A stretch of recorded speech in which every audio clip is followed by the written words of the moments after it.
Itegeko rigenga umurimo mu Rwanda ivuga ko guhoza ku nkeke uwo ukuriye mu kazi hagamijwe imibonano mpuzabitsina ku buryo ubwo ari bwo bwose bibujijwe. Bishatse kuvuga iki? Umukozi wese ufite umukoresha umuhoza ku nkeke hagamijwe imibonano mpuzabitsina kandi atabishaka kandi binamubangamira, ashobora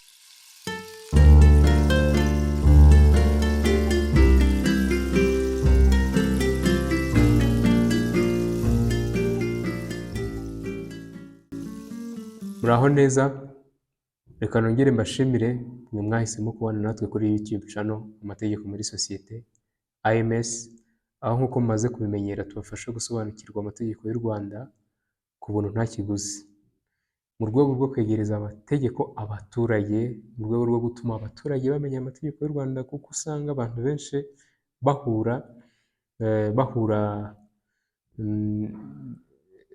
n'ibibazo kubera kutamenya amategeko, ugasanga abuze uburyo yirwanaho cyangwa se abuze inzira zo kuba yakemuramo ikibazo afite.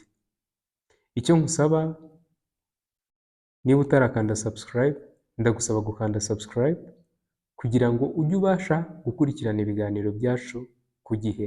Gukanda subscribe ntabwo ari ibintu bigoye, ni ibintu byoroshye cyane. Urakanda aho hasi urareba handitse subscribe, then ukande subscribe kugira ngo ibiganiro byacu bitazajya bigucika.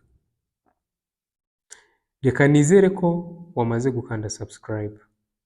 Uyu munsi ndifuza ko tuganira ku mukozi nk'uko biteganywa na n'itegeko nomero 66/2018 ryo kuwa 30/8/2018, itegeko rigenga umurimo mu Rwanda. Ese ni iki itegeko rivuga ku mukoresha uhoza ku nkeke uwo akuriye mu kazi? Iyi ni insanganyamatsiko maze igihe kinini ntegura nyuma y'ubugenzuzi nakoze, aho usanga iki ngiki ari ikibazo kimaze kuba ikibazo gikomeye cyane. Usanga akenshi ni ibintu bikunda kuba ku bana b'abakobwa, tutibagiwe n'abana b'abahungu bibaho cyane, ariko cyane cyane iyo ukoze ijanisha usanga abantu bakunda guhura n'iki kibazo cyane ari abana b'abakobwa. Ugasanga abana b'abakobwa baraharenganira, kwiteza imbere mu buzima bwabo, ugasanga ni ikibazo kimaze kuba ikibazo gikomeye cyane kubwo gutinya kujya kwaka akazi, kubera gutekereza ko ndajya kwaka akazi, ninjya kwaka akazi kanaka aransaba ngo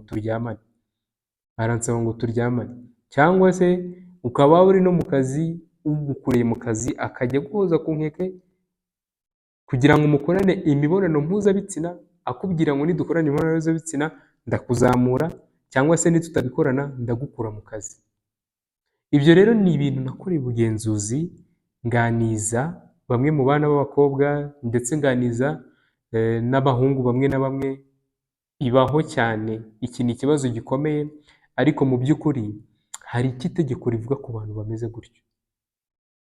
Hari iki itegeko riteganya icyo wakora igihe uhuye n'ikibazo kimeze gutyo. Rero abantu benshi ntabwo babizi, aho usanga afata umwanzuro wo kuvuga ngo akazi ndakareka, ndakavamo, nibere mu rugo, kuko n'ubundi ndajya kwaka akazi bashake kunsambanya. Rero ibyo byose ni ibintu ndibuze kugusobanurira muri iki kiganiro. Nk'uko nabibabwiye, si ku bana b'abakobwa gusa iki kibazo gikunda kubaho, n'abana b'abahungu ibyo bikunda kubabaho, ariko ko nabibabwiye ushize kujanisha, abana b'abakobwa nibo bahura n'icyo kibazo cyane. Dukoze igereranya ushobora gusanga 83.9% ari abana b'abakobwa, twakora igereranya tugasanga 17.2% ari abana b'abahungu. Urumva ko ikibazo gikomeye cyane giherereye ku bana b'abakobwa. Wakibaza ngo ese ni iki amategeko avuga ku mukoresha uhoza ku nkeke uwo akoresha mu kazi hagamijwe imibonano mpuzabitsina? Mbere yo gutangira iki kiganiro cyacu nyamukuru, ushobora kwibaza ngo ese ni iyihe myaka fatizo yo gutangira gukora akazi? Ese ni gute bakora amasezerano y'umurimo? Ukibaza ngo ese ni gute harindwa ivangura mu kazi? Ese bigenda bite iyo umukoresha ahuza ku nkeke uwo akoresha mu kazi hagamijwe imibonano mpuzabitsina? Ese ni izihe ndishyi zitewe n'iseswa ry'amasezerano y'umurimo? Ashobora kukuza ku nkeke ugasaba kuva mu kazi, ariko hari indishyi aba agomba kuguhereza, hari n'ukwirukana, kuko akenshi bavuga ko itegeko rivuga ko amasezerano atari amasezerano yanditse gusa, no kuba ubwiye umuntu ngo nkorera iki kintu runaka ni amasezerano muba mugiranye.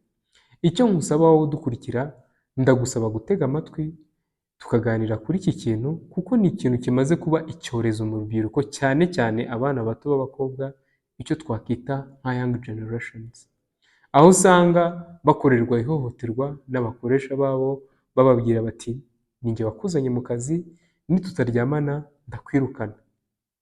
Ugasanga bamwe mu bana cyangwa se ugasanga bamwe banabashizeho amakosa batakoze mu kazi, kuko baba babakuriye mu kazi bakaba banakirukanwa cyangwa se bakabirukana babarenganya nta makosa bakoze, kuko nyine yamwimye ko baryamana.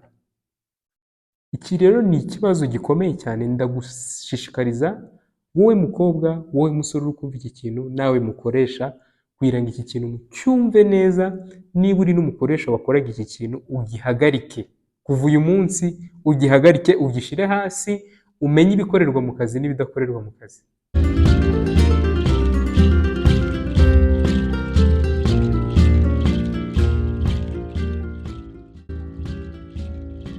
Murakoze cyane.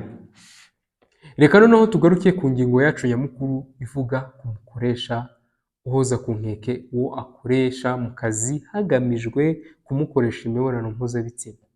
Mbere na mbere ndashaka ko tureba ngo ese imyaka fatizo yo gutangira gukora akazi ubundi ni imyaka ingahe? Nk'uko bivugwa n'ingingo ya 5 y'iri tegeko, cyangwa se ingingo ya 5 y'itegeko 66/2018 ryo kuwa 30/8/2018 rigenga umurimo mu Rwanda, imyaka fatizo yo gutangira gukora akazi ni imyaka 16. Icyakora umwana uri hagati y'imyaka 13 n'imyaka 15 yemerewe gukora gusa imirimo yoroheje mu rwego rwo kwitoza umurimo. Iteka rya Minisitiri ufite umurimo mu nshingano rugena urutonde rw'imirimo yoroheje ku mwana w'imyaka 13 n'imyaka 15 bashobora kuba bakora.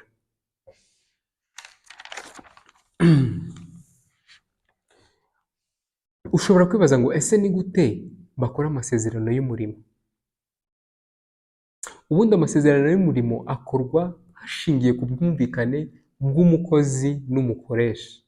Amasezerano y'umurimo hagati y'umukozi umwe n'abakoresha barenze umwe aremewe igihe cyose hatagize abangamiye undi. Amasezerano y'umurimo ashobora kuba ay'igihe kizwi cyangwa se igihe kitazwi, kandi amasezerano y'umurimo ashobora kuba yanditswe cyangwa se atanditse. Iyo hagiye gukorwa amasezerano y'umurimo, byaba byiza mwifashishije iteka rya Minisitiri, kuko rigena iby'ingenzi bigomba kuba bikubiye mu masezerano y'umurimo yanditse. Icyakora amasezerano y'umurimo ntashobora kurenza iminsi 90. Ndavuga amasezerano y'umurimo ntashobora kurenza iminsi 90 ikurikiranye.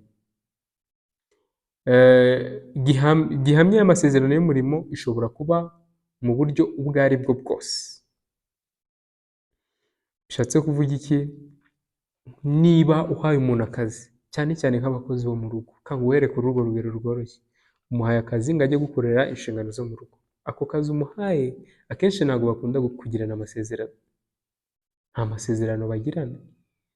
Rero ntibiba bivuze ngo uramwirukana uko wiboneye.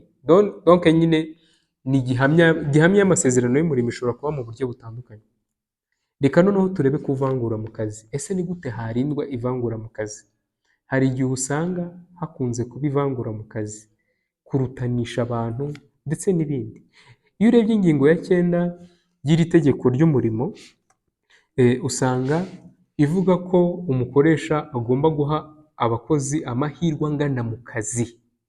Umukoresha abujijwe gukora ivangura mu kazi rishingiye ku bwoko, ku muryango cyangwa se ku gisokuru, ku nzu, ku ibara ry'umubiri, ku gitsina, ku karere, ku byiciro by'ubukungu, ku dini cyangwa ukwemera, ku bitekerezo, ku mutungo, ku itandukaniro ry'umuco, ku rurimi, ku bumuga bw'umubiri cyangwa se ubwo mu mutwe no kurinda ivangura ryose.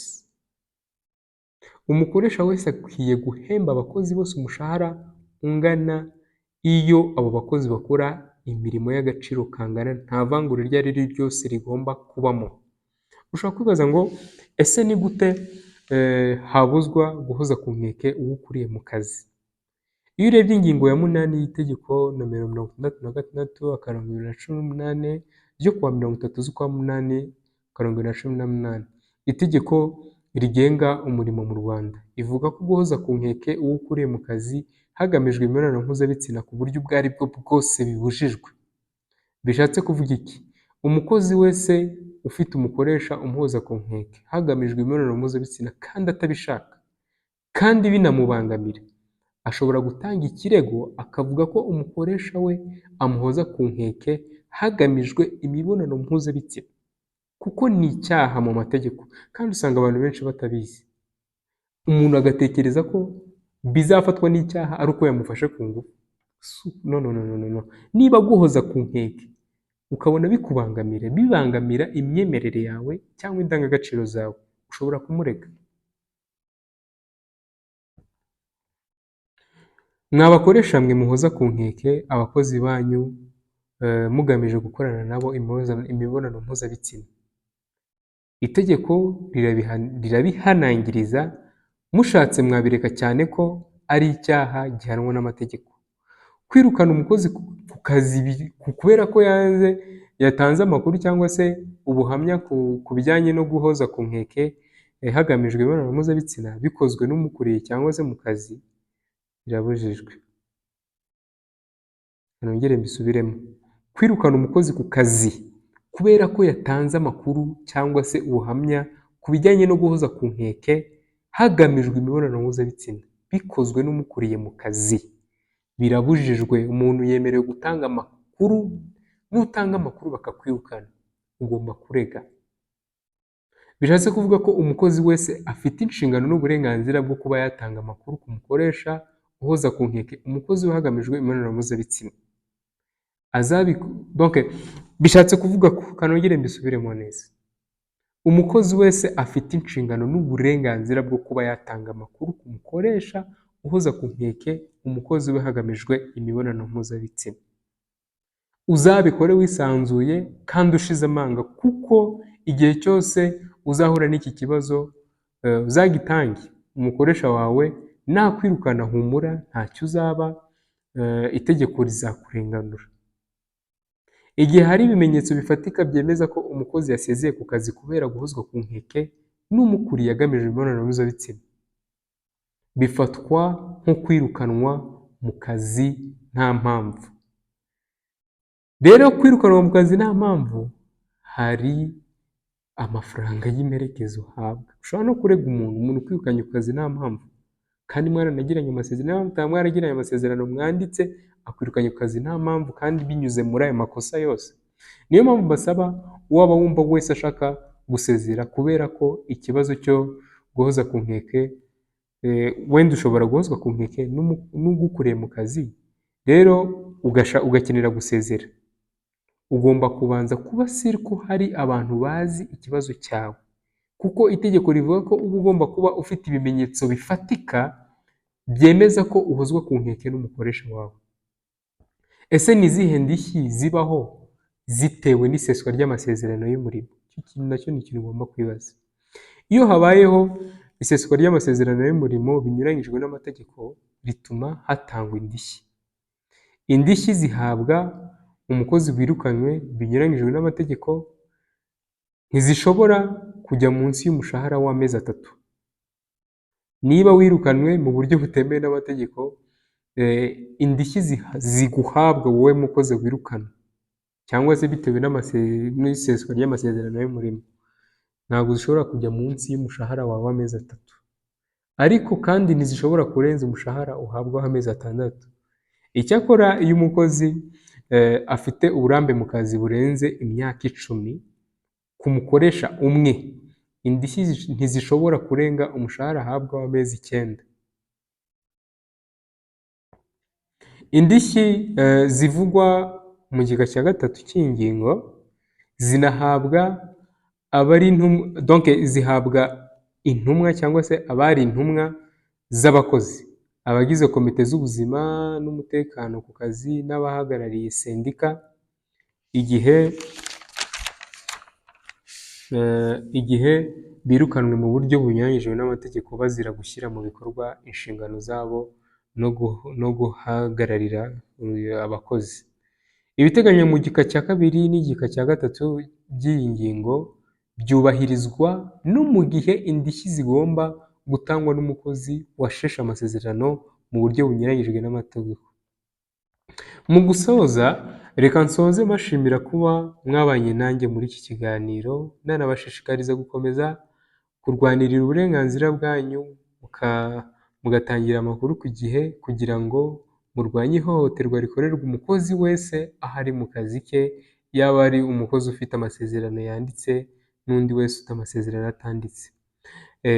Waba afite ikibazo cyo gukorerwa ihohotera n'umukoresha we, yananyandikira kuri iyo nimero yanjye cyangwa se akampamagara kuri iyo nimero ya WhatsApp iri aho hasi, cyangwa akanyandikira kuri email yanjye cyubahiro1@gmail.com, tukabiganiraho nkareba icyo namufasha. Ndetse n'uwaba yifuza kugira ikibazo atubaza cyangwa se waba afite ikibazo cyangwa se icyo yifuza gusobanukirwa, yatwandikira kuri iyi nimero, mukomeza gukanda subscribe no kuri iyi nzogera ya notification, ndetse no gusharinga ibiganiro byacu no gukanda like. Murakoze, mugire icyumweru cyiza.